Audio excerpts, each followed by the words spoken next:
Sveiki sugrįžę. Šiandien aptarsime labai svarbią žemišką ir kiekvienam žmogui aktualią temą.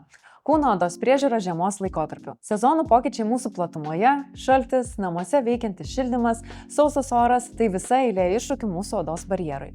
Kai odos lipidinis barjeras susilpnėja, padidėja transepiderminis vandens netekimas, oda greičiau praranda drėgmę, tampa šerpetojanti, gali atsirasti niežulys ar šiurkštumas. Skamba gąsdinančiai? Galbūt. Geros naujienos, kad tinkamai parinkti kosmetikos produktai, reguliarus jų naudojimas ir šiek tiek pakoreguoti higienos įpročiai gali padaryti didžiulį skirtumą. Mano rekomenduojama rutina susideda iš 3 pagrindinių žingsnių.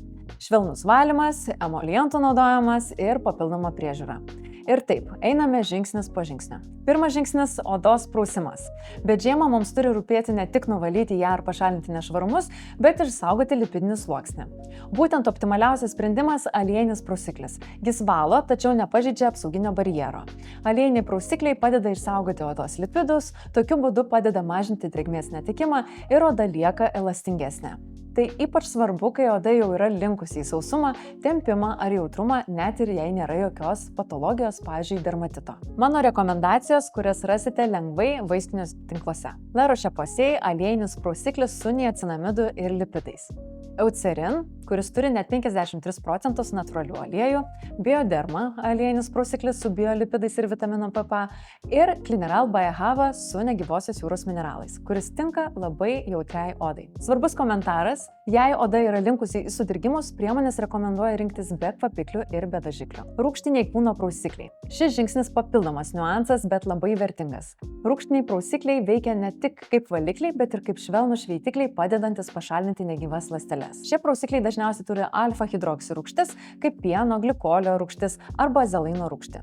Jų pH įprastai yra tarp 3,5 ir 4,5, todėl lengvai tirpdo jungtis tarp ląstelių ir skatina odos atsinaujinimą. Tokios rūgštys taip pat pagerina drėgmės sulaikymą ir palieka odos paviršių lygesnę. Svarbu, rūgštinius prausiklius rekomenduoja naudoti ne dažniau kaip kelis kartus per savaitę, ypač jei oda yra sausa ir visada turi po to sekti emolientas. Tam, kad atstatytumėm odos lipidinį sluoksnį. Šios priemonės ypač tinkamos, jei turite šiurkščią odą ant žastų, sėdmenų ar kojų, kitaip dar vadinama keratozės piliaris. Tuomet rūgštinis prausiklis veikia kaip švelni, tačiau efektyvi eksfoliacija. Vėlgi, lengvai prieinamų mano išbandytų produktų pavyzdžiai galėtų būti Oda Pro prausiklis su glikolio rūgštimi arba prausiklis su azelaino rūgštimi, Ameliorate Nourishing Body Wash su pieno rūgštimi ir hialurono rūgštimi, Topology Lactic Acid Body Wash – minimalistinė formulė be kvapiųjų medžiagų. Šios priemonės puikus papildymas prie kasdieninės odos priežiūros, kai norite papildomo glotnumo. Noriu užakcentuoti, kad juos rekomenduoju rinktis tik jei odos lipidinis barjeras yra sveikas, tai yra oda pakankamai atspari aktyviems ingredientams. Kaip tą žinoti? Jei naudojant net ir neaktyvią priemonę stebite raudimą, perštėjimą, niežėjimą, dilgčiojimą, tikėtina, kad odos barjeras yra susilpnėjęs ir rūgštinės priemonės jis gali toleruoti sunkiau. Antras, pagrindinis priežiūroje būtinas žingsnis – emolientas. Tai produktas, kuris atkuria lipidinį barjerą, sumažina drėgmės nuostolius ir ramina odą. Emolientai veikia kaip cementas tarp ląstelių, užpildo mikrotarpus tarp korneocito, tokiu būdu sulaiko drėgmę ir mažina drėgmės netekimą iš odos, taip pat stiprina barjerą. Renkantis emolientą žiemai ieškokite sudedamųjų medžiagų kaip keramidai, riebalų rūgštis, sklalenas, šlapalas ir labai svarbu, venkite kvapniųjų medžiagų ir kad būtų be dažiklių. Pagal tekstūrą šias kūno priemonės galime suskirstyti į keletą. Pienelis yra lengva formulė, idealiai tenkanti kasdieniam naudojimui. Losjonas vidutinė konsistencija tinkama daugeliui. Na, o kremas ar sviestas intensyviai sausai ar pažeistai odai. Mano rekomenduojami produktai La Roche-Posay mikrobiomą palaikantis ir mažinantis niežėjimą emolientas, taip pat CeraVe emolientas su 3 keramidais ir hialurono rūgštim, Eucerin kremas su 5% šlapalu, kuris drėkina ir labai sausą odą, Babe Balm to Oil transformuojanti tekstūra, tačiau turi šiek tiek kvapiklių, dėl to labai jautriai odai atsargiai, ir Babe 10% šlapalo turintis emolientas, kuris drėkina odą, bet jis taip pat yra su kvapikliais. Šlapalas ne tik drėkina odą, bet ir didesnėmis koncentracijomis veikia kaip keratolitikas, minkština sukietėjimus ant kulnų ar alkūnių. Patepkite emolientą iškart po dušo, iškart dar ant šiek tiek drėgnos odos, tai padeda užrakinti vandenį ir naudoti priemonės skalsiau. Dabar papasakosiu apie dar vieną kūno odos priežiūros žingsnį, aktualų visais metų laikais – odos šveitimą. Visgi svarbu paminėti, kad odos pleiskanojimas gali būti sutrikusios odos barjerinės funkcijos simptomas, o nesuragėjusios negyvos odos sluoksnis, kurių reikia pašalinti. Todėl prieš pradedant šveitimo ritualą svarbu įsivertinti ir tai. Jei naudojama tinkamomis indikacijomis, sausas šepečiavimas yra puikus ritualas, suteikiantis odai glotnumo ir padedantis ląstelių atsinaujinimui. Sausas šepečiavimas tai viena iš populiariausių kūno odos priežiūros technikų, apie kurią pastaraisiais metais kalbama itin daug. Teigiama, kad jis gerina kraujotaką, limfos tekėjimą, mažina celiulitą ir šveičia odą. Tačiau ką apie tai sako mokslas ar dermatologai? Mokslinių įrodymų, kad sausas šepečiavimas iš tiesų detoksikuoja kūną ar iš esmės veikia limfinę sistemą, nėra. Bet dermatologai sutarė dėl vieno. Švelnus, reguliarus, sausas šepečiavimas gali turėti kosmetinės naudos. Jis pašalina negyvas odos ląsteles, gerina mikrocirkuliaciją paviršutiniuose sluoksniuose ir pagerina odos tonusą bei tekstūrą. Labiausiai jis tinka normaliems ar riebiems odos tipams, kai oda nėra sudirgusi ar jautri. Jei turite egzemą, psoriazę ar išsausėjusią odą, sausą šepečiavimą reikėtų riboti arba visai vengti. Tad kaip teisingai šepečiuoti odą? Naudokite natūralių šerių šepetį, jis turi būti pakankamai tvirtas, bet ne per aštrus. Pradėkite nuo pėdų ir švelniai sukamaisiais braukiamaisiais judesiais kilkite link širdies. Procedūra neturėtų sukelti skausmo ar stipraus paraudimo.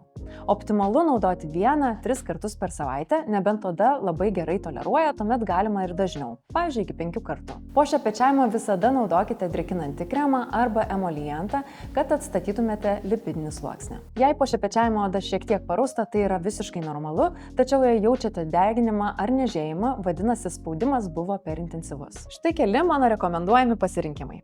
Šepetį rekomenduojama laikyti švarų, plauti kartą per savaitę su švelniu muilu ir gerai išdžiovinti. Taip išvengsite bakterijų kaupimosi ir išlaikysite šerelius elastingus. Sausas šepečiavimas nėra stebuklinga priemonė prieš celiulitą ar toksinus, bet jis gali būti puikus papildomas ritualas odos priežiūrai, pagerinti paviršinę mikrocirkuliaciją, suteikti odai švytėjimo ir padėti geriau įsigerti kremams. Svarbiausia saikas, švelnumas ir nuoseklumas. Na, o dabar apie mechaninius šveitiklius. Tuos, kurie yra su grūdeliais arba kitaip vadinami skrabais. Tinkamas pasirinkimas gali būti kūno šveitiklis su cukraus granulėmis, kavos tirščiais ar druska, bet svarbu, kad būtų be rūgščių ar kvapiųjų medžiagų.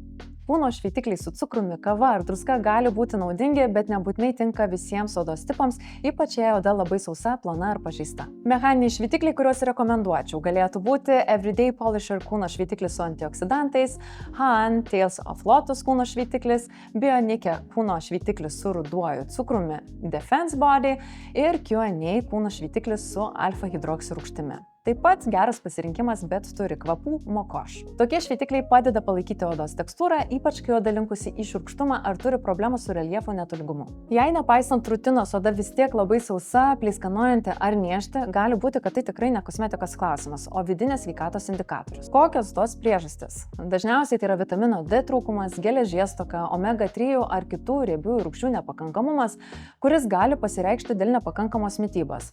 Taip gali nutikti ribojant riebalų vartojimą. Hipotirozė arba kiti skydliaukės sutrikimai ar net metabolinės ligos kaip cukrinis diabetas. Todėl, jei oda nekinta nepaisant priežiūros, verta pasikonsultuoti su gydytoju. Žiemą kūno odai reikia šiek tiek daugiau dėmesio. Švelnus valymas, stiprus barjero palaikymas ir saikinga eksfoliacija. Pagrindinė priežiūra turėtų susidėti iš paprastos rutinos, apimančios aliejinį, o kartais ir rūgštinį prausiklį, emolientą iškart po dušo ir papildomą priežiūrą, šveitimą ar sausą šepečiavimą. Ir štai tiek šiandien apie kūno priežiūrą šaltuoju metų laiku. Tikiuosi, kad šios įžvalgos padės jums išlaikyti odą švelnią, sveiką ir spindinčią net tada, kai laukia minusas. Jei norite, kad paruoščiau atskirą video apie rankų, pėdų ar lūpų priežiūrą žiemą, parašykite komentaruose, man būtų įdomu sužinoti, kas jums aktualiausia. Ir žinoma, nepamirškite paspausti patinka ar prenumeruoti, kad nepraleistumėte kito video apie odos priežiūrą, dermatologiją ir estetinę mediciną. Ačiū, kad žiūrėjote, rūpinkite savo odą ir iki sekančio susitikimo.